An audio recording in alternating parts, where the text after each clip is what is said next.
এক বক্তব্যে গদি শেষ, আর এক লাইফে বাড়িটাও শেষ। কথা বলেন, এক বক্তব্যের কারণে ক্ষমতার চেয়ার শেষ, আর একটা লাইভ করতে আইসে বাড়িটাও শেষ হয়ে গেল।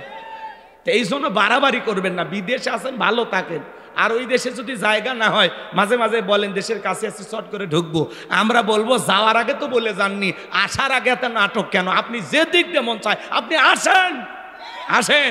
এই দেশের 18 কোটি মানুষ আপনাকে রিসিভ করার জন্য অধীর আগ্রহে পথ চেয়ে আসে, আপনি আসেন, আসেন, এই দিক দিয়ে মন চায় আসেন। কথা বলেন, বুবু আই বাপ তুমি আই বাহাগো, সেই দিন আইসা বুবু ক্ষমতা পাই বাহানা।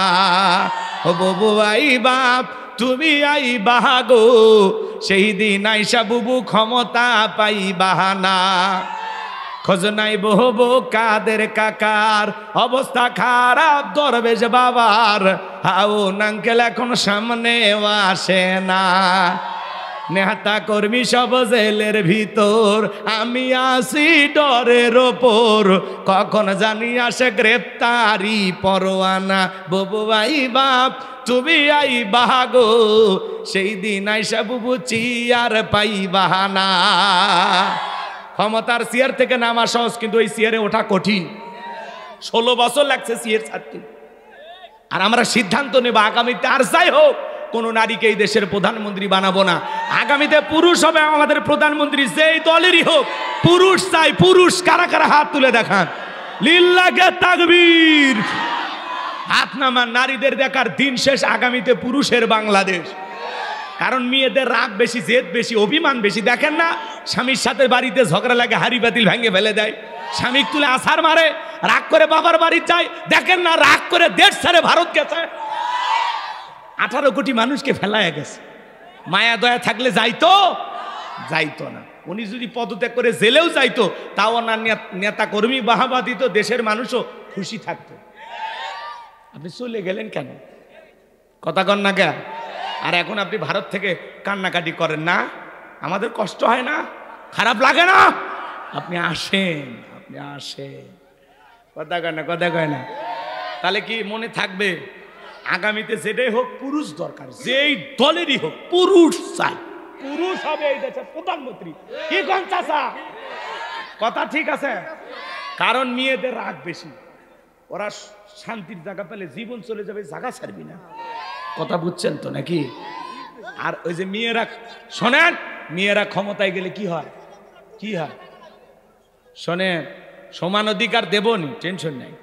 চলেন না বাজান, সামনের দিকে যায়। আমি যে কথা বলতে চাচ্ছিলাম, আম্মাজান আয়েশা ডেকে বলেন, নবীজি সালাম দিয়ে যখন ঘরের ভিতরে প্রবেশ করলেন, ভাইয়েরা আমার, আম্মাজান আয়েশা ডেকে বলেন, নবীজির চেহারার আলোতে সুইটা কই পড়ে আছে আমি পরিষ্কার দেখতে পেয়েছি। বলুন সুবহানাল্লাহ। ভালো করে মনোযোগ দিয়ে শুনবেন বাজান, কেমন নবী পাইছি বাজান। যে নবী জমিনে পথ চললে আসমানের এক খণ্ডক মেয়ে কাশা ছায়া প্রদান করতো। বলুন সুবহানাল্লাহ। যেই নবীর চেহারার ওপরে মশা মাছি পড়া হারাম। আল্লাহু আকবার। নবীজি যখন ঘেমে যেতেন, আম্মা জানেরা নবীজির দেগের ঘামগুলো সুগন্ধি হিসাবে শিশির ভিতরে জমা রাখতেন। আর বিশেষ দিনে নবীজির দেগের ঘামগুলো সুগন্ধি হিসেবে ব্যবহার করা হতো।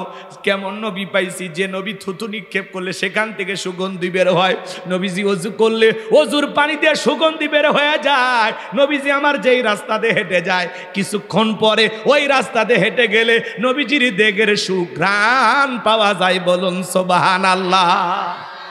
যে নবী হা বললে তামাম পৃথিবীবাসীর জন্য আল্লাহ পাক হালালে পরে পা তুললে মাওলা পাকের আরশে আজিমে পৌঁছে যায়। একটু জোরে বলুন না সুবহানাল্লাহ। সম্মানিত ভাইয়েরা আমার, গভীর মনোযোগ দিয়ে গুনাহগারের কথাগুলো শুনে যান বাজান। আমি গুনাহগারের যে কথা বলতে চাই, হৃদয়ের কান পেতে কথাগুলো শুনে যান, গভীর মনোযোগ। এই ভাই, তোমরা তো কথা বলতেছো কেন? এটি ফোন করা জায়গা, কথা বলো না। আমি আগে বলছি পরিবেশটা নষ্ট করো, একটু মনোযোগ দিয়ে কথাগুলো শোনো। খারাপ লাগে? চলবে, চলবে। তাকবীর দেন, লিল্লাহে তাকবীর। আরেকটু জোরে বলেন, লিল্লাহে তাকবীর। সম্মানিত ভাইয়েরা আমার, হৃদয়ের কান পেতে কথাগুলো শুনে যান বাজান। কেমন নবী পাইছি, সেই ছাগলের স্তনে দুধ নাই, নবীজির হাতটা লেগে গেলে দুধে পরিপূর্ণ হয়ে যায়। সেই খাবার 2-3 জন মানুষ খাবে, ওই খাবারে যখন নবীজির হাতটা লেগে যায়, শত শত মানুষ খাবার, কেউ যেমন খাবার তেমনি থাকে। যেই নবীর চেহারার দিকে তাকাইলে পেটের ক্ষুধা নিবারণ হয়ে যাইতো। সেই নবীর কাছে হযরত বেলাল, কথা মনে আসে না ভুলে গেছেন? হযরতে বেলাল ডেকে বলে, নবী গো, আপনি কালেমার দাওয়াত দেন, ইসলামের প্রচার প্রসার করেন, দয়া করে আমারে কালেমা পড়ে মুসলমান বানায় দেন। বিশ্বনবী হযরত বেলালকে পড়া দিলেন, লা ইলাহা ইল্লাল্লাহু মুহাম্মাদুর রাসূলুল্লাহ সাল্লাল্লাহু আলাইহি ওয়াসাল্লাম। হযরতে বেলাল কালেমা পড়ে মুসলমান হয়ে গেল। বাইরে মাইক বন্ধ করছে, আগেই 30 বাজলে বন্ধ করবে, নামাজ শুরু হলো 30 থেকে 45 পর্যন্ত বন্ধ রাখবে, আগে বন্ধ করছে। রাগ করেন নাকি আপনারা? আগে না বুঝলে তো হবে না, যে প্রথমে কথা বলে দিছে, আবার আপনার কথার কৈফিয়ত টানতে গেলে ঝামেলা। হুজুরের বুঝছেন না? ও পরে আসছেন, ঠিক আছে, তাহলে বসেন, কথা হবে তো, কেবল তো শুরু হচ্ছে, বুঝছেন না? একেবারে সময় না হলে তো 1-1.5 ঘন্টা ওয়াজ করবো, এত ওয়াজ করতেছেন কেন? লিল্লাহে তাকবীর। নবী আমার হযরত বেলালকে কালেমা পড়ে মুসলমান বানায় দিলেন। লা ইলাহা ইল্লাল্লাহু মুহাম্মাদুর রাসূলুল্লাহ সাল্লাল্লাহু আলাইহি ওয়াসাল্লাম। হযরতে বেলাল কালেমা পড়ে মুসলমান হয়ে গেল। নবী আমার ডেকে বলে, বেলাল, ইসলামের অবস্থা এখন ভালো না, কালেমা পড়েছো, আপাতত প্রকাশ করা যাবে না। আপনারা বলেন তো বাজান, ইসলামের অবস্থা কি সব সময় ভালো থাকে? আজও তাম পৃথিবীর দিকে তাকায় দেখেন, ওই তাম পৃথিবীর জালেম আর বেঈমানের ঐক্যবদ্ধ হয়েছে ইসলাম আর মুসলমানকে মুছে ফেলে দেওয়ার জন্য। কিন্তু মনে রাখবেন বাজান, তাম পৃথিবীর জালেমেরা যতই ঐক্যবদ্ধ হোক না কেন, ইসলাম আর মুসলমানকে মুছে ফেলে দেওয়ার শক্তি কারো কি আছে? ইসলামের সুইচ আছে কার হাতে? আমার আল্লাহ রাব্বুল আলামিন বলেন, ইউরিদুনা লিতুফিউ নূরাল্লাহি বিআফওয়াহিহিম ওয়াল্লাহু মুতিম্মু নূরিহি ওয়ালাউ কারিহাল কাফিরুন। সূরা সফ আয়াত নাম্বার 8। আমার আল্লাহ রাব্বুল আলামিন জানিয়ে দিলেন, কাফেরা চায় মুখের ফুৎকারে দিনের আলোকে, ইসলামের আলোকে, কোরআনের আলোকে নিভায়া দিতে। আমার আল্লাহ ডেকে বলেন, আল্লাহু মুতিম্মু নূরিহি, এই জমিনে দিনের আলোকে, কোরআনের আলোকে, ইসলামের আলোকে আমি আল্লাহ রাব্বুল আলামিন প্রতিষ্ঠিত করে ছাড়ব। যদিও কাফের বেঈমানদের অন্তরে যত ধরনের জ্বালা যন্ত্রণা হোক না কেন, বলুন আল্লাহু আকবার। ইসলাম আছে, থাকবে কিয়ামত পর্যন্ত। কোন জালেম বেঈমানরা ষড়যন্ত্র করে ইসলাম আর মুসলমানকে বিদায় করতে পারবে না। আজও ফিলিস্তিনি জমিনে মুসলমানের রক্ত ঝরে, আজও চীনের উইঘুরে মুসলমানদেরকে হত্যা করা হয়, আজও কাশ্মীরে মুসলমানদের রক্ত নিয়ে খেলা করা হয়, আজও গরুর গোশত খাওয়ার অপরাধে ভারতে মুসলমানদেরকে হত্যা করা হয়। বাংলার জমিনের দিকে তাকায় দেখলেন, যারা মুসলমানের রক্ত নিয়ে খেলা করেছিল, এদেশের সোনার মানুষদেরকে ফাঁসির দড়িতে ঝুলিয়েছিল, শাপলা চত্বরে এতিম হাফেজ আলেম বাচ্চাদেরকে যারা হত্যা করেছিল, যাদের হাতে হাজার হাজার মুসলমানের রক্ত লেগেছিল, আজ তারা ক্ষমতার চেয়ার থুয়ে পালিয়ে গেছে। কথা বলেন ঠিক কিনা? আজকে তাদের ঢাকা ধানমন্ডি 32 ভেঙে জনগণ গুড়িয়ে দিয়েছে রাস্তার সাথে।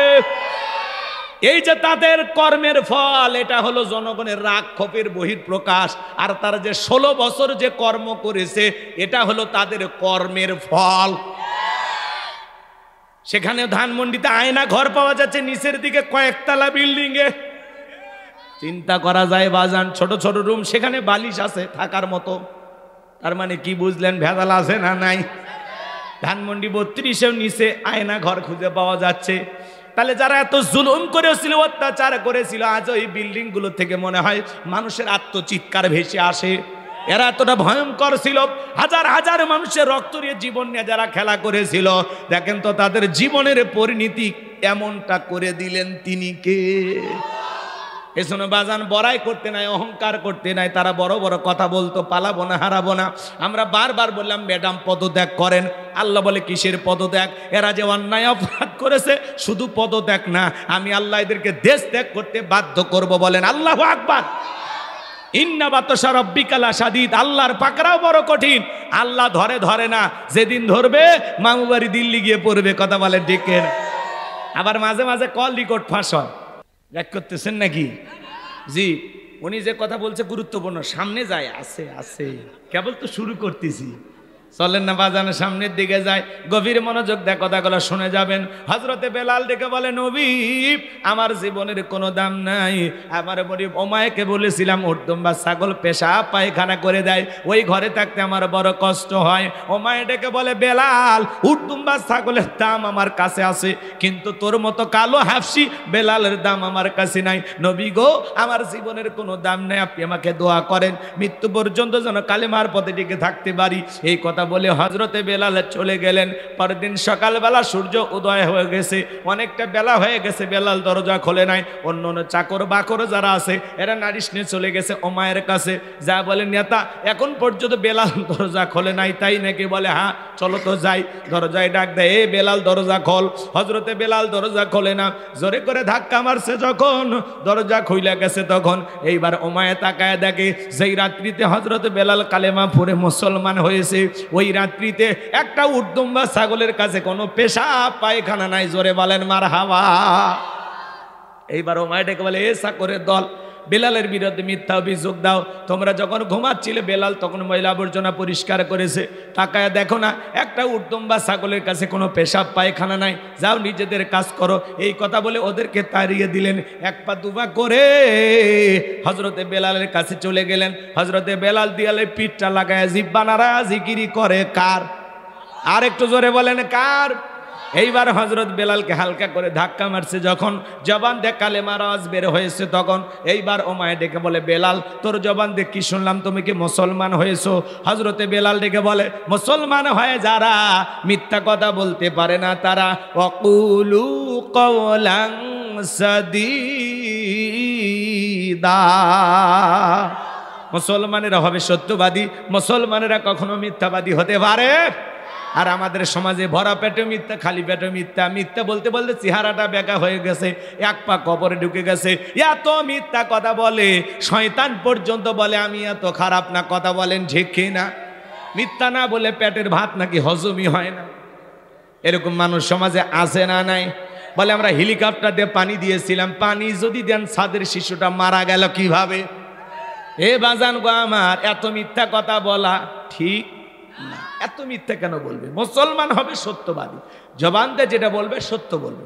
সম্মানিত ভাইয়েরা আমার, গভীর মনোযোগ দিয়ে গুনাহগারের কথাগুলো শুনে যান বাজান। আমি যে কথা বলতে চাচ্ছিলাম হৃদয়ের কান পেতে কথাগুলো শুনে যান। হযরতে বেলালের কথা শোনার পরে উমায়ে ডেকে বলে, বেলাল উর্দুম্বা ছাগলের মালিক বানায় দেব, থাকার জন্য ভালো ঘরের ব্যবস্থা করে দেব। হযরতে বেলাল ডেকে বলে, ওমাইয়া দুনিয়ার কোনো পার্থিব সম্পদের বিনিময়ে বেলাল তার ঈমান বিক্রি করবে না। বলেন সুবহানাল্লাহ। বলে আমার কথা না শুনলে বড় নেতা আবু জেহেলকে খবর দিব। হযরতে বেলাল ডেকে বলে, কোন বড় নেতা ছোট নেতা এখন কাউকে গোনার টাইম নাই, আমি দুনিয়ার কোন আবু জেহেলকে ভয় করি না, আমি ভয় করি আমার আল্লাহকে। আল্লাহু আকবার। এইবার ওমায়ে দৌড়ে চলে গেছে আবু জেহেলের বাড়িতে, যা বলে না তার সংবাদ খুব খারাপ, আমার বাড়ির কিদোদার বেলাল কালেমা পড়ে মুসলমান হয়েছে। তাই নাকি? বলে হ্যাঁ, ঠিক আছে চলো যাই। আবু জেহেলের এদিক খেয়াল করেন, আবু জেহেলের একটা বিশেষ বাহিনী ছিল, সাঙ্গ পাঙ্গ ক্যাডার মাস্তান ছিল, যাদের কাজই হলো মুসলমানদের উপর নির্যাতন, জুলুমের স্টিম রোলার চালানো। একদিন হযরত আম্বার রাদিয়াল্লাহু তাআলা তার মায়ের সঙ্গে রাস্তা হেঁটে যাচ্ছেন, বদমাইশ আবু জেহেলের সাথে দেখা। আবু জেহেল ডেকে বলে, আম্মার শুনলাম তুমি আর তোমার মা নাকি কালেমা পড়ে মুসলমান হয়েছো। হযরত আম্মার ডেকে বলে, হ্যাঁ, আমরা বিশ্ব নবীর কাছে গিয়ে কালেমা পড়ে মুসলমান হয়েছি। এইবার আম্মারের কথা শোনার পরে আবু জেহেল ডেকে বলে, আম্মার তুমি কি জানো এর পরিণতি কতটা ভয়ঙ্কর হতে পারে? হযরতে আম্মার বলেন, পরিণতি যতই ভয়ঙ্কর হোক আমরা ইসলাম ছাড়তে পারবো না। এইবার আবু জেহেল হযরতে আম্মার এবং হযরতে সুমাইয়াকে ধরলেন, দুইটা খুঁটির সাথে বাঁধলেন। এইবার ডেকে বলে, আম্মার এখন যদি একটা খেলা দেখাই কেমন হবে? হযরতে আম্মার বলে, আবু জেহেল কি খেলা দেখাইবা? আবু জেহেল ডেকে বলে, আম্মার রে, তোর চোখের সামনে যদি তোর মাকে এখন উলঙ্গ করা হয় কেমন হবে বল? হযরতে আম্মার মাথাটা নিচু করলেন। আর আবু জেহেল ডেকে বলে আম্মার এখনো সময় আছে, কালেমা ছাড়বি কিনা বল। হযরতে সুমাইয়া চোখের পানি ছেড়ে দিয়ে কাঁদে আর ডেকে বলে আম্মার বেঈমানদের কথা ঈমান ছাড়বি না। আল্লাহু আকবার। আবু জেহেল দৌড়ে চলে গেল সুমাইয়ার কাছে, আঘাত করতে করতে এক টানে দেহ থেকে কাপড়গুলো খুলে ফেলে দিলেন। হযরতে সুমাইয়া জমিনের উপরে লুটিয়ে পড়ল। আবু জেহেল আঘাত করতে লাগলো, চাবুক দিয়ে পিটাইতে লাগলো, আর ডেকে বলে এই আম্মারের মাথাটা উঁচু করে ধরো। হযরতে আম্মারের মাথা যখন জোর করে উঁচু করে তুলে ধরা গেল, আম্মার মনে মনে বলে আল্লাহ এখন যদি জমিনটা ফাঁক হয়ে যেত তবুও ভালো ছিল এই দৃশ্য দেখার আগে। হযরতে সুমাইয়া ওই পজিশন থেকে সন্তানকে ডেকে বলে আম্মার ঘাবড়াবি না, মন খারাপ করবি না, বেঈমানদের কথাই তবু ঈমান ছাড়বি না। এবার আবু জেহেল বর্ষা দিয়া লজ্জাস্থানে আঘাত করলেন। আঘাত করতে করতে ফিনকি দিয়ে রক্ত দিয়ে রাস্তা মেখে গেল। শাহাদাতের পিয়ালা পান করবেন হযরতে সুমাইয়া। মৃত্যুর সময় চলে আসছে, ওই সময় সন্তানকে ডেকে বলে আম্মা খবরদার বেঈমানদের কথা ঈমান ছাড়বি না। আমি শাহাদাতের পিয়ালা পান করতেছি, ও আমার সন্তান আম্মার, আমি আমার নাকে জান্নাতের সুঘ্রাণ পাইতেছি। তোমারে আমি বলে যাই আম্মার ওই বেঈমান আবু জেহেলের কথা ঈমান ছাড়বা না। আল্লাহু আকবার। সাহাবায়ে কেরামদের ঈমান আমল কতটা মজবুত ছিল। বাবা মুসলমান, দাদা মুসলমান, এই সূত্রে আমরা আপনি মুসলমান, কিন্তু প্রকৃত মুসলমানের দায়িত্বটা কি আমরা এখনো বুঝি না। মুসলমান হয়ে জমিনে টিকে থাকতে গেলে কত পরীক্ষা দেওয়া লাগে আমরা জানি না। কথা বলেন। একটু অবস্থা খারাপ হয়ে গেলে আমরা দাড়ি কেটে মুসলমান বলে, টুপিওয়ালা দেখতে ধরতেছে তখন টুপি পরে না কিছুদিন, কথা কয় তালে তাল মিলে চলে। আছে না নাই বাজান? সুবিধাবাদ জিন্দাবাদ। বৃষ্টি যেই দিকে ছাতা দয় সেদিকে গুলালু মার্কা মুনাফিক। কথা বলে খালি তাল মিলে চলে, যেই দল আসে সেই দলের সাথে তাল মিলে। আমরা তো কখন আপনাদের বিরুদ্ধে বলি না, কথা কয় না, কি তেলটা মারে। আছে না না? হক কথা বলা লাগবে বাজান। অবস্থা যেমনই হোক চলেন না সামনের দিকে যায়। আবু জেহেল তার সাঙ্গ পাঙ্গ ক্যাডার মাস্তান নিয়ে চলে গেল। আজও তামাম পৃথিবীর জমিনে তাকায় দেখবেন এ আবু জেহেলের মতো এখনো সমাজে বিশেষ একটা বাহিনী থাকে যাদের কাজই হলো টুপিওয়ালা দাড়িওয়ালা ইমানদার আলেম দিলেও আলেম ওলামাদের উপর নির্যাতন জুলুম চালানো। কথা বলেন ঠিক কি না? ওদেরও বিশেষ বাহিনী থাকে, ওদের বিশেষ ঘর থাকে, আয়না ঘর। আছে না নাই? এ বাজান দিল দিয়া কথাগুলো বোঝার চেষ্টা করবেন। এইবার আবু জেহেল ডেকে বলে বেলাল এই দিকে আয়, এসব কি শুনছি তুমি নাকি আব্দুল্লাহর বেটা মুহাম্মদ সাল্লাল্লাহু আলাইহি সাল্লামের দলে নাম লেখাইছো? হযরতে বেলাল ডেকে বলে হ্যাঁ, গতকাল রাত্রিতে নবীজির হাতে হাত রেখে আমি কালেমা পড়ে মুসলমান হয়েছি। আবু জেহেল ডেকে বলে বেলাল আমি তোরে পার্সোনাল ভাবে মোহাব্বত করি, ও বেলাল তুমি যদি চাও উর্দুম বা ছাগলের মালিক বানায় দেব, থাকার জন্য ভালো ঘর বাড়ির ব্যবস্থা করে দেব, ব্যবসা বাণিজ্য যদি করতে চাও দিরহাম টাকা পয়সা যা লাগে দেব। বেলাল তুমি চাইতে দেরি, তোমার চাহিদা পূরণ করতে আমরা দেরি করব না। হযরতে বেলাল রাদিয়াল্লাহু তাআলা আনহু ডেকে বলেন আবু জেহেল রে, দুনিয়ার সব সম্পদ যদি বেলালকে দিতে চাও, দুনিয়ার সব সম্পদ ছাড়তে রাজি, কিন্তু বিশ্ব নবীর কালেমা ছাড়তে রাজি নাই। বলেন আল্লাহু আকবার। বেলালের মতো যারা খাঁটি ইমানদার এরা হাসতে হাসতে জীবন দেবে কিন্তু কখনো ঈমান ছাড়বে না। আর আমাদের সমাজে তাকায় দেখেন বাজান, টাকা যেই দিকে ওদের ফতুয়া সেই দিকে, টাকার জোরে ওদের ফতুয়া ঘরে। টাকা পাইলে বৈধকে অবৈধ বলে চালিয়ে দেয়, আর অবৈধকে বৈধ বলে চালিয়ে দেয়। টাকার জোরে ওদের ফতুয়া ঘরে, টাকা পাইলে বাতিলের 5 গোলাম হয়ে যায়। এক প্যাকেট বিরিয়ানি পাইলে কয় ম্যাডাম আপনি জান্নাতি। কথা কন না কেন? এরকম ওজন নাই। রাগ করে বউ তালাক দিছে, বউ তো রাগ করে মানুষ তালাক দেয় নাকি? সিরাজগঞ্জ শহর থেকে 2 কেজি জিলাপি, তারপরে দই মিষ্টি, ফল ফুট, তারপরে গরুর গোস, দেশি মুরগি সব নিয়ে আসে বউরে আরামা এসে খাওয়াইয়া মুখে মিষ্টি তুলে দেয় আর বলে, সোনা এত আদর কেন করতেছিস জানিস, আজকে তোরা তালাক দেব। এরকম আদর করে কেউ তালাক দেয় নাকি রাগ করে তালাক দেয়? কথা বলেন। আর যুবক যারা আছো, রাগ করে বউ তালাক দিও না। কথা কর, রাগ করে বউ তালাক দেয়, পরে আবার 2টা সিগারেট খাওয়ার পরে মাথা যখন ঠান্ডা হয় তখন বলে 2-3টা বাচ্চা আছে, কি করে মুফতি সাহেবের কাছে দৌড়ে, হুজুর 2টা বাচ্চা আছে হুজুর, একটা বার দেখেন হুজুর। কথা কা হুজুর তো কয় না ভাই এটা হবি না, এটা সম্ভব না। আমি এমনি বলতেছি আপনাদেরকে বোঝানোর জন্য, রাগ কইরেন না। তালাকের মাসালা খুব জটিল, উদাহরণ দিতেছি কথা বোঝানোর জন্য। তো হুজুরের হাতে যখন 2-4 হাজার টাকা ধরা দেয়, হুজুর যখন টাকা পায় তখন বলে, ও ঠিক আছে। আসলে দেখেন মানুষ মাত্রই তো ভুল হয়, আল্লাহ বিশাল দয়ালু। এই একবারই তো না, তাহলে তওবা তাকে তা করে আর একবারে রিস্ক নেওয়া যায়। টাকা পাইছে যে ফতুয়া চেঞ্জ। কথা কর, রাগ করে যদি কেউ একটা মানুষের পেটে ছুরি চালায় দেয় আর লোকটা যদি মারা যায়, রাগ চলে গেলে অবশ্যই মৃত ব্যক্তিটা আবার জীবিত হবে। কি ভাই, রাগ করি তো মানুষ বউ তালাক দেয়, কই তুই তালাক, তোর মা বোন সব তালাক, বিয়ে করছে বউ, তো শাশুড়ি কেমনে তালাক দেয়? এরকম মানে আছে না নাই? মাথা গরম। এই তোর মাথা এত গরম হয় বউ তালাক না দিয়ে, তোর মাথা গরম হয়েছে বউয়ের ওপর, ঠিক আছে 7 দিন যা বান্দরবন থেকে আয়, মাথা ঠান্ডা হলে বাড়িতে আসিস। কথা কর, তোমার মাথা এত গরম হয়েছে 7 দিন পুকুরে ডুবে থাক, মাথা ঠান্ডা হলে বাড়িতে আসিস। মাথা গরম হইলে আর কিচ্ছু না, খালি তালাক দেওয়ার কথাই মনে হয়। বিয়ে করার আগে তালাকের মাসালা জানবা, কি কি কারণে বউ তালাক হয়। কথা কর, তুমি দুনিয়ার সব বোঝো, খালি এই জায়গা দেশে দুর্বল হও না। রাগ করবেন না, করতেছেন রাগ, চলেন না বাজান সামনের দিকে যায়। যে কথা বলতে চাচ্ছিলাম গভীর মনোযোগ দিয়ে শুনবেন। আর যাই হোক, বউকে গালি দেন, 2 দিন বাড়িতে না আসেন, বউকে বাপের বাড়ি পাঠায় দেন, নানান ধরনের ঝামেলা করেন, কিন্তু খবরদার তালাক দেবেন না। ওটা হলো শেষ সিদ্ধান্ত। তার মানে আপনি আপনার বউয়ের সাথে আর থাকতে চাচ্ছেন না, এই জন্য শেষ কথাটাই হলো তালাক। এই সিদ্ধান্তটা নেওয়ার আগে খুব চিন্তা ভাবনা। অধিকাংশ মানুষ প্রায় দিনই ফোন আসে, হুজুর এই ব্যাপার, এই ঘটনা, আমি রাগ করে আমার বাচ্চাখানে 2-3টা থাপ্পড় মারছি, আমি আর সহ্য করে পারিনি, যে আমারই বাচ্চাকে মারলি, যা তোরই তালাক দেবো। আচ্ছা, মা যদি সন্তানকে মারে সেই জন্য কেউ বউ তালাক দেয়? হ্যাঁ, পাগল ছাগল এরকম আছে না?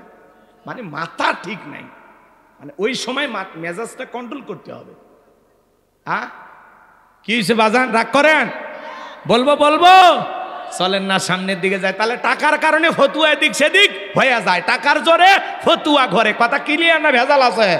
চলেন না সামনের দিকে যায়। বেলালের মতো যারা ইমানদার, এদেরকে টাকা দিয়ে কেনা যায় না। আবু জেল ডেকে বলে, বেলাল রে, সোজা আঙ্গুলে ঘিউ না উঠলে আঙ্গুলে একটু বাঁকা করা লাগবে। এই কথা বলে যুবকদের লিলিয়ে দিলে চাবুক দিয়ে পিটাও। হজরতে বেলালকে চাবুক দিয়ে পিটানো শুরু করলো। তা যত জোরে চাবুক মারে, বেলাল তত জোরে আল্লাহর নামের জিকির করে। চাবুক দিয়ে পিটাইতে পিটাইতে কালো চামড়াগুলো ফেটে রক্ত ঝরতেছে। আবু জেল ডেকে বলে, বেলাল, চাবুক দিয়ে মারতে মারতে কালো চামড়াগুলো পেটে রক্ত ঝরতেছে, তারপরে কি নবী মোহাম্মদের কালেমা ছাড়বি না? হজরতে বেলাল ডেকে বলে, আবু জেল রে, মারতে মারতে যদি মেরে ফেলে দাও, জীবনটা দিতে রাজি, নবীজির কালেমা ছাড়তে রাজি নাই। বলেন আল্লাহু আকবার। এবার আবু জেল বললো, বেলালের পায়ে রশি দিয়া বাঁধো, ওঠের পায়ের সঙ্গে লাগাইয়া মরুভূমির উত্তপ্ত গরম বালিতে ছেঁচড়াইয়া না ঘোরা গুলো বাজান। আরবের বালিগুলো এত গরম, চাল দিলে মুড়ি হয়ে যায়। বাবলা গাছের কাঁটাগুলো জিহ্বার ভিতরে পেরেকের মতো মারা গেলো। এত নির্যাতন জুলুম করার পরে বিকেল বেলা নিয়ে এসে বলে, বেলা, চাবুক দিয়ে পিটাইলাম, পায়ে রশি লাগাই এনে ঘুরলাম, এত নির্যাতন জুলুম করা হলো রে বেলাল, তারপরে কি নবী মুহাম্মাদের কালেমা ছাড়বে না? হজরতে বেলাল ডেকে বলে, আবু জেল রে, মারতে মারতে যদি মেরেও ফেলা দাও, বেলালের নিঃশ্বাস থাকবে যতদিন, বেলাল ইসলামের পথে টিকে থাকবে ততদিন। আল্লাহু আকবার। এইবার আমার ভাইয়েরা, আবু জেল যুবকদের লিলিয়ে দিল, যাও বিশাল বড় একটা পাথর নিয়ে এসে বেলালের বুকের উপরে চাপায়া দাও। অনেক বড় বিশাল ওজনের একটা বড় পাথর নিয়ে আসা হযরতে বেলালের বুকের উপরে চাপায়া দিল। আর আবু জেহেল মনে করলো পাথরের চাপা রাখাতে বেলাল মারা যাবে, হাত বাঁধা পা বাঁধা, বুকের উপরে বিশাল বড় পাথর। এরপরে রক্তাক্ত জিহ্বা নিয়ে হযরতে বেলাল জিকির করে তবু জিকিরি বন্ধ করে না। আপনাকে আমাকে জিকিরি করার জন্য কেউ মারে না, পেটে দেয় না, ধমক দেয় না, তবু আমরা কপাল পর আল্লাহর জিকিরি করি না। এ বাজান, মাঠে কাজ করতে করতে জিকিরি করা যায়, ব্যবসা বাণিজ্য করতে করতে জিকিরি করা যায়, রিক্সা ভ্যান চালাইতে চালাইতে জিকিরি করা যায়, রাস্তাতে হেঁটে যেতে যেতে জিকিরি করা যায়, বিছানায় শুইয়া বৈশা জিকিরি করা যায়। সব সময় জবানে জিকিরি চালু রাখবো কার? হাদিস শরীফের ভিতরে আসছে, যার জিহ্বাটা আল্লাহর জিকিরে তরু তাজা থাকে, আল্লাহর জিকিরে ভিজা থাকে, ওই জিহ্বাওয়ালা মানুষ কোনোদিন জাহান্নামের আগুনে জ্বলবে না। বলুন সুবহানাল্লাহ।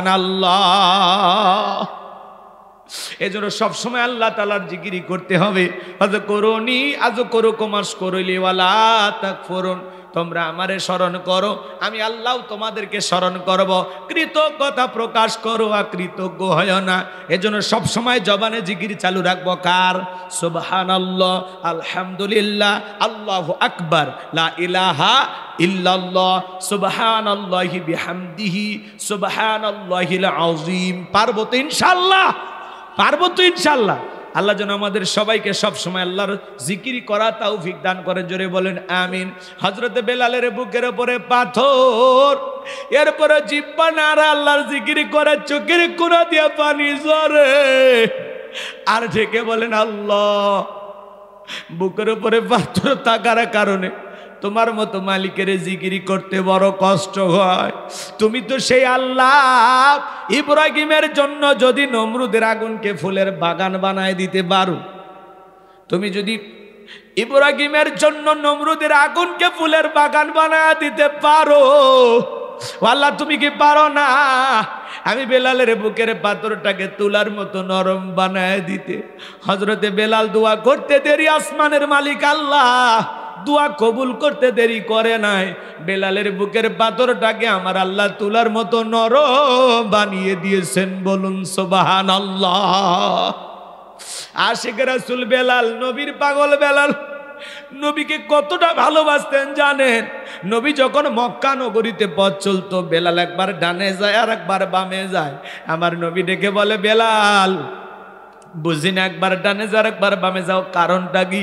হযরতে বেলাল রাদিয়াল্লাহু তাআলা ডেকে বলে, নবী গো, আপনি কালেমার দাওয়াত দেন, কোরআনের প্রচার করেন, ওই কাফেররা হলো আপনার শত্রু। আপনাকে টার্গেট করে যদি ডান থেকে তীর নিক্ষেপ করে, ওই তীরটা যেন সর্বপ্রথম বেলালের বুকের ভেতরে ঢোকে। আবার যদি বাম থেকে তীর নিক্ষেপ করে গো নবী, ওইটা যেন সর্বপ্রথম আমি বেলালের বুকের ভেতরে ঢোকে।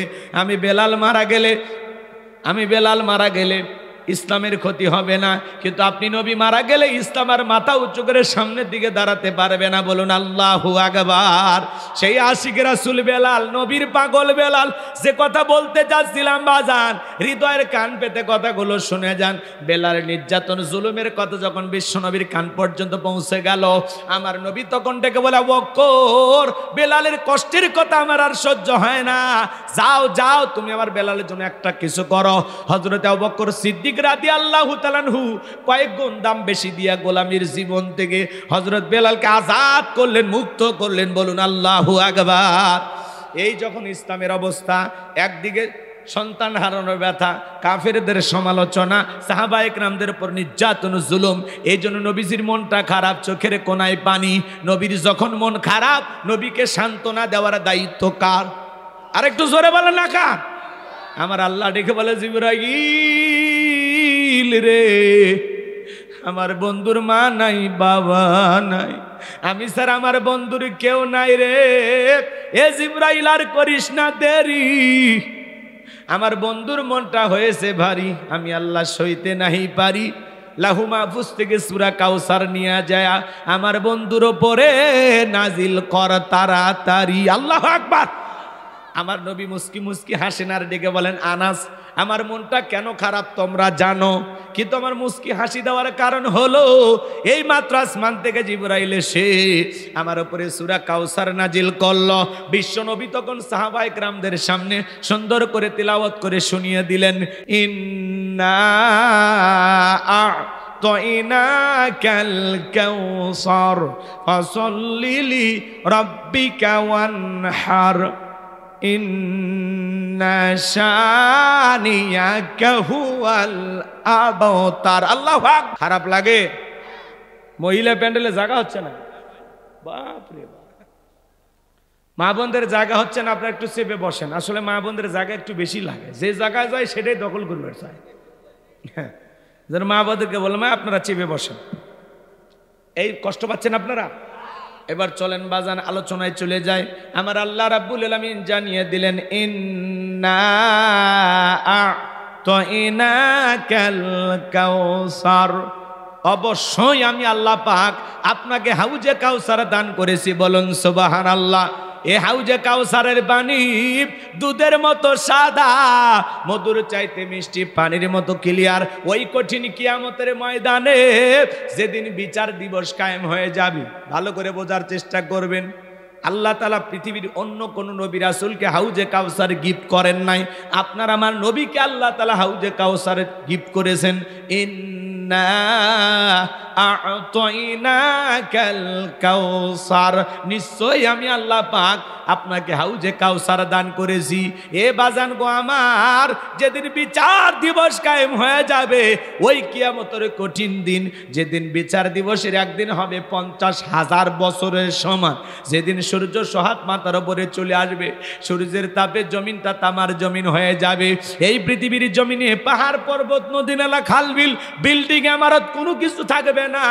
কুল্লুমান আলাইহা ফান, এই পৃথিবীর জমিনে সবকিছু আল্লাহ তাআলা ধ্বংস করে দিবেন। ওই কঠিন কিয়ামতের ময়দানে যেদিন বেঈমানদের জিহ্বা ঝুলে আসবে নাভি পর্যন্ত, এ বাজান যেদিন মা তার সন্তানের পরিচয় দেবে না, ভাই ভাইয়ের পরিচয় দেবে না। ইয়াউমা ইয়াফিরুল মারউ মিন আখি ওয়া উম্মিহি ওয়া আবি ওয়া সাহিবাতিহি ওয়া বানি, যেদিন ভাই ভাইয়ের কাছ থেকে পালিয়ে যাবে, মা সন্তানের কাছ থেকে পালিয়ে যাবে, বাবা সন্তানের কাছ থেকে পালিয়ে যাবে, স্ত্রী স্বামীর কাছ থেকে পলায়ন করবে, সন্তান মা বাবার কাছ থেকে পালিয়ে যাবে।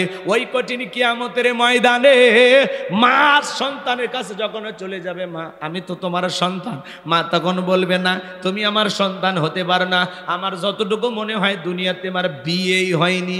মা সন্তানকে অস্বীকার করবে। ওই কঠিন কিয়ামতের ময়দানে আল্লাহর আরশের ছায়া ছাড়া আর কোনো ছায়া থাকবে না। ওই ছায়ার ভিতরে আল্লাহ পাক 7 শ্রেণীর মানুষকে ছায়া দান করবেন। এটা হলো কিয়ামতের ময়দানে আল্লাহ তৈরি করা ভিআইপি গ্যালারি। বলুন সুবহানাল্লাহ। 7 শ্রেণীর মানুষকে আল্লাহ তাআলা ছায়া দান করবেন। এটা হলো কিয়ামতের ময়দান আল্লাহ তৈরি করা ভিআইপি গ্যালারি। সেখান থেকে তারা কিয়ামতের ফাইনাল খেলা উপভোগ করবেন। দলে দলে মানুষ পানি পানি বলে চিৎকার মারবেন আর বিশ্ব নবীর দিকে যাবেন হাউজে কাউসারে পানি পান করার জন্য। কিছু মানুষের চোখের সামনে আল্লাহ তাআলা পর্দার আবরণ তৈরি করে দেবেন। আমার নবী তখন ডেকে বলবেন, আল্লাহ সংখ্যায় আমি আমার অনেক উম্মতকে দেখতে পাইলাম, কেন জানি সংখ্যাটা কমে গেল, বুঝতে পারলাম না। আমার আল্লাহ তখন ডেকে বলে, বন্ধু পাইকারি দরে সবাইকে আপনি হাউজে কাউসারের পানি পান করাইতে পারবেন না। দুনিয়ার জীবনে 2টি অপরাধ করেছিল যারা, আজকে হাউজে কাউসারের পানি পাবে না। তারা জোরে বলেন কয়টি অপরাধ? কি সেই 2টি অপরাধ জানা দরকার নাই? আপনার আমার ভিতরে 2টা অপরাধ থাকে। কোন 2টা অপরাধ করলে হাউজে কাউসারের পানি পাওয়া যাবে না? কারা শুনবেন হাত তোলেন দেখি। তাকবীর দান, লিল্লাহি তাকবীর। হাত নামান আমার ভাইরা। কি সেই 2টি অপরাধ একটু পরে বলতেছি, মনোযোগ দিয়ে কথাগুলো শুনে যান বাজান। ওই কঠিন কিয়ামতের ময়দানে হাউজে কাউসারের পানি পান করার জন্য মানুষ বিশ্ব নবীর দিকে রওনা করবেন। এদিকে দেখেন, শুনে শুনে হযরত আবু বকর সিদ্দিক রাদিয়াল্লাহু তাআলা পিয়ালা ভরায়া দিবেন। সুবহানাল্লাহ বলেন। মাঝখানে দাঁড়িয়ে থাকবেন হযরত ওমর। হযরত ওমর বিশ্বনবীর হাতে দিবেন, আর নবীজি তার আদরের উম্মতদেরকে খুঁজে খুঁজে হাউজে কাউসারে পানি পান করাবেন। নবীজির হাতে কিয়ামতের ময়দানে এক পেয়ালা হাউজে কাউসারে পানি পান করলে জান্নাতে ঢোকা পর্যন্ত আপনারা তৃষ্ণা লাগবে না, তৃষ্ণা মিটে যাবে। বলুন সুবহানাল্লাহ। কঠিন কিয়ামতের ময়দানে কারা কারা নবীজির হাতে হাউজে কাউসারের পানি পান করতে চান? দুইটা হাত তুলে আমার আল্লাহকে দেখান। আল্লাহ পাক আমাদের সবাইকে নবীজির হাতে হাউজে কাউসারের পানি পান করার তৌফিক দান করুন। জোরে বলুন আমিন। আর একটু জোরে বলেন আমিন। রাগ করেন নাকি আপনারা? পানি চাইলেন আর পাইলেন। আল্লাহ যেন কিয়ামতের ময়দানে আমাদের সবাইকে নবীজির হাতে হাউজে কাউসারের পানি পান করার তৌফিক দান করুন। জোরে বলুন আমিন। নবী হাউজে কাউসারের পিয়ালা নিয়ে দাঁড়িয়ে আছেন। হাত নামান, হাত নামান।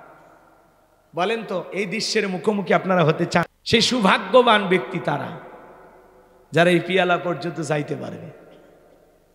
এই দৃশ্যের মুখোমুখি আপনারা হতে চান? রসুল পানি নিয়ে দাঁড়িয়ে আছেন, নবীজিকে দেখা হবে, নবীজির হাতে হাউজে কাউসারের পানি পান করা হবে। কি সৌভাগ্যবান ব্যক্তি তারা, সুবহানাল্লাহ বলেন। কিন্তু পানি চাইলেই তো পাওয়া যাবে না। আমি আপনাদের এলাকায় আসলাম, উদাহরণ দিচ্ছি কথা বোঝানোর জন্য। একটা ছেলের হাতে কিছু চকলেট দিলাম, দিয়ে বললাম বাবা ভাতিজা একটু আমার জন্য এক বদ্দা পানি এনে দেবে, একটু হুজু বানাবো। ওই ছেলেটা চকলেট পেয়ে মারছে দূর, মাঝখানে আসার খাইয়ে পুড়ে গেছে, হাঁটু ছিলে গেছে, রক্ত বের হয়ে গেছে, ব্যথা পাইছে, রক্ত বের হয়েছে। এটা কিছুই মনে করতেছে না। কারণ কিসের আনন্দ? চকলেটের আনন্দ। কথা বলে না? কারণ কিয়ামতের কঠিন দিনে নবীজির হাতে এক পেলা হাউজে কাউসারের পানি যদি পান করতে পারেন, কিয়ামতের কঠিন দিন আপনার কাছে কঠিন মনে হবে না, আল্লাহ সহজ করে দেবেন। আল্লাহর আরশের নিচে ছায়া যে কাউসারের পিয়ালার পানি যদি ভাগ্যে জুটে যায়, আপনি জান্নাতি, আপনারা টেনশনই নাই। বলুন না সুবহানাল্লাহ। আর নবীজির হাতে যে কাউসারের পানি পান করলে জান্নাতে ঢোকা পর্যন্ত আপনার তৃষ্ণায় লাগবে না, তৃষ্ণা মিটে যাবে। বলুন না সুবহানাল্লাহ। কিন্তু এই পানি চাইলেই কি পাওয়া যাবে? কাজ করতে হবে। ঠান্ডা পানিতে উযু বানায় সালাত আদায় করতে হবে। নতুন নতুন মুসল্লি হঠাৎ করে নামাজ ধরে, পুরাতন মুসল্লি যারা এই ঠাট্টা বিদ্রুপ, এই হাসি তামাশা, এই সমালোচনা শুনে ওই ব্যক্তি যদি আসরের নামাজ থেকে আর মসজিদে না আসে, আল্লাহর কাছে কি জবাব দিবেন? কথা বলেন। কেউ মসজিদে আসতে ঠাট্টা বিদ্রুপ করবেন না। ওই 2 ওয়াক্ত পড়বি না 2 দিন পড়বি, এটা এর ব্যাপার। পারলে আপনি দোয়া করেন যে ভাতিজা তুমি মসজিদে আসছো, দেখে দিলটা ভইরে গেছে, আল্লাহর কাছে দোয়া করি আল্লাহ যেন মৃত্যু পর্যন্ত তোমাকে মসজিদে এসে সিজদা দেওয়ার তৌফিক দান করেন। আপনি দোয়া করেন, কোলাকুলি করেন, পারলে নামাজ শেষে তার নিয়ে 1 কাপ চা খান, কথা বলেন।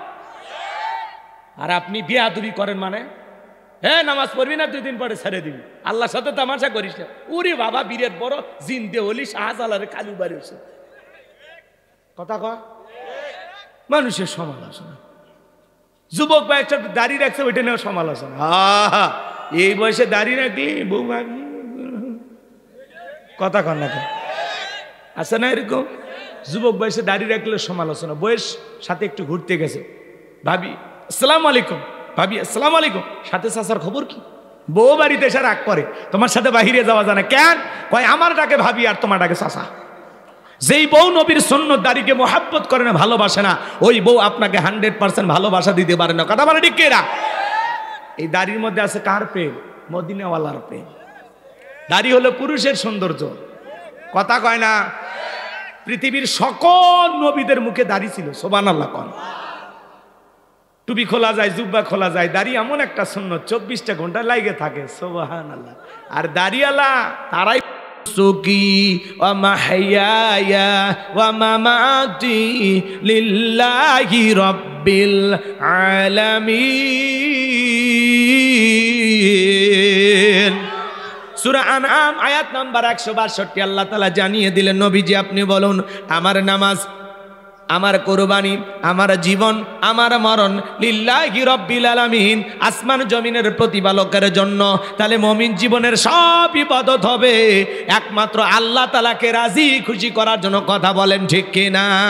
কদ আফলাহাল মুমিনুন আল্লাযীনা হুম ফি সালাতিহিম খাশিউন। অবশ্যই মুমিনেরা সফল যারা নিজেদের সালাত বিনয়ের সহিত, নম্রতার সহিত আল্লাহর ভয় নিয়ে আদায় করে। বলেন তো বাজান, সালাত আদায় করতে হবে একমাত্র কার ভয়ে? নামাজ যদি নামাজের মতো আদায় করেন, আল্লাহ তাআলা বলেন ফালিয়াবুদু রাব্ব হাযাল বাইত আল্লাযী আত'আমাহুম মিন জু' ওয়া আমানাহুম মিন খাউফ। সূরা কুরাইশের ভিতরে আল্লাহ পাক জানিয়ে দিলেন এই ঘরের মালিকের ইবাদত করো। ইবাদত যদি ইবাদতের মতো হয়, নামাজ যদি নামাজের মতো হয়, বান্দারে 5 ওয়াক্ত সালাতে মাথা নত করে আমি আল্লাহকে যদি সিজদা দিতে পারো, নামাজ যদি নামাজের মতো হয়, আমি আল্লাহ 2টা জিনিস তোমাদেরকে দেব। 1 নাম্বার, তোমার রিজিকের টেনশন করা লাগবে না, আমি আল্লাহ তোমাদের জন্য রিজিকের ব্যবস্থা করব। চিৎকার মেরে বলুন সুবহানাল্লাহ। বলেন তো বাজান, রিজিক দেওয়ার মালিক কে? আপনাদের এলাকায় একটা প্রাণী বের হয় রাত গভীর হওয়ার পরে কুহু কইয়া চিল্লায়, ওর নাম কি? শিয়াল পণ্ডিত। ওর নামে কি কাজীপুর বাজারে ভাতের হোটেল আছে, মুরগির হোটেল আছে, ব্যাংকের অ্যাকাউন্টে টাকা জমানো আছে। ওরে খাওয়ায় কে? আল্লাহ যদি শিয়ালকে খাওয়ায়, আমারে খাওয়াবে না? একটা পাখি সকালবেলা খালি পেটে নীল থেকে বের হয়ে যায়, সন্ধ্যাবেলায় ওই পাখির পেটটা ভরে বাসায় ফেরত আসার ব্যবস্থা করেন তিনি কে? আল্লাহ যদি দুনিয়ার এত মাকলুককে খাওয়ায়, আমরা হলাম আশরাফুল মাকলুকাত, কুনতুম খায়রা উম্মাতিন উখরিজাত লিন-নাস। আল্লাহ আপনাকে আমাকে উত্তম জাতি বানাইলেন, ভিআইপি বানাইলেন, আল্লাহ কি আমাদেরকে না খাওয়ায় রাখবেন না বাজান? আল্লাহ বলে, বান্দা নামাজ যদি নামাজের মতো আদায় করো, আমি আল্লাহ তোমাদের জন্য রিজিকের ব্যবস্থা করব। রিজিক দেওয়ার মালিক একমাত্র আমার আল্লাহ। আমার আল্লাহ ডেকে বলেন, ওয়া মা মিন দাব্বাতিন ফিল আরদি ইল্লা আলাল্লাহি রিজকুহা। সূরা হুদের ভিতরে আল্লাহ পাক জানিয়ে দিলেন এই পৃথিবীর এমন কোনো বিচলনশীল প্রাণী নাই যার রিজিকের ব্যবস্থা আমি আল্লাহ আসমান থেকে করি না। ওই আটলান্টিক মহাসমুদ্রের 33,000 ফিট গভীরতল পানির নিচে থাকা ছোট্ট একটা প্রাণী, তার রিজিকের ব্যবস্থাও আমি আল্লাহ আসমান থেকে করি। বলুন সুবহানাল্লাহ। 1 নাম্বার, আল্লাহ রিজিকের ব্যবস্থা করবেন। 2 নাম্বার, সকল ভয় থেকে আল্লাহ নিরাপত্তা দিবেন। সমাজে ভয় আছে না নাই? রাত 2টার দিকে সিরাজগঞ্জ শহর থেকে টাকা নিয়ে কুনকুনিয়ে আসবেন, মনে মনে ভাবতেছেন, আল্লাহ টাকা 2 লাখ নিয়ে বাড়ি পর্যন্ত যাইতে পারবো নাকি ছিনতাইকারী চোর ডাকাতের কবলে পড়ে টাকা যান 2টাই হারাবো? ভয় আছে না নাই? চুরির ভয়, দুর্নীতির ভয়, টেন্ডারবাজি, চাঁদাবাজি, খুন ধর্ষণের ভয় সমাজে আছে না নাই? মেয়েটা কলেজে গেল, একা একা ফিরবে নাকি জামাই সাথী নিয়ে ফিরবে? ভয় আছে না নাই? মেয়েটা স্কুলে গেল, ভালোভাবে ফিরবে নাকি কারো লালসার শিকার হবে? ভয় আছে না নাই? এই বাজান মাঝে মাঝে শোনা যায় বাংলাদেশে অমুক জায়গায় চুরি হইতেছে, এমনকি মসজিদ থেকে জুতা পর্যন্ত চুরি হয়। আজ পর্যন্ত আমি হুজুরের 3 জোড়া স্যান্ডেল চুরি হয়ে গেছে। আমি যে মসজিদে জুমার নামাজ পড়াই 2 বছর আগে ওই মসজিদের মাইক সেট চুরি হয়ে গেছে। তাহলে জুতা চুরি বন্ধ হচ্ছে না, আল্লাহর ঘরের মাইক চুরি হয়ে যায়। তাহলে এই সমাজে চুরি দুর্নীতি বন্ধ করতে হলে লন্ডন আমেরিকার আইন দিয়ে চুরি বন্ধ হবে না, ভারতের বাণীপড়া দিয়ে চুরি বন্ধ হবে না। এই সমাজে চুরি বন্ধ করতে হলে আল্লাহর আইন দিয়ে চোরের বিচার করা লাগবে। কথা বলেন ঠিক কিনা?